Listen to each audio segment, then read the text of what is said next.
Hi everyone, welcome back to another episode of Crypto Basics. In this video, we will be learning how to send crypto on coin98. To send cryptocurrency on coin98, first of all, go ahead and open up your wallet. You can open up your wallet on your mobile device, or you can also simply open up the coin98 wallet extension. Once you do that, go ahead and select the cryptocurrency that you want to send from the first token page. Choose the cryptocurrency, and after you do that, by clicking on it, you will end up in this page.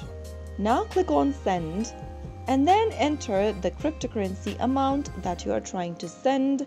After you enter your amount here, go to the next field and enter the wallet address of the recipient. You can paste the wallet address of the recipient. Ensure the address is correct to avoid loss of fund. And once you are done, click on the send button at the bottom of the screen. Be aware of any transaction fees that may apply. You might need to choose a network or adjust the fee according to your preference. Make sure you have enough balance in your wallet to cover both the amount being sent and any applicable fees.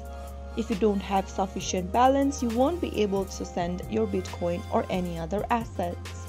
So that is how you easily send cryptocurrencies on coin98. If you found the video to be helpful, go ahead and give us a thumbs up. Don't forget to subscribe to the channel by hitting the subscribe button. Press the bell icon so that you'll never miss another upcoming upload from us. I will be back again in the next video. Thank you for watching.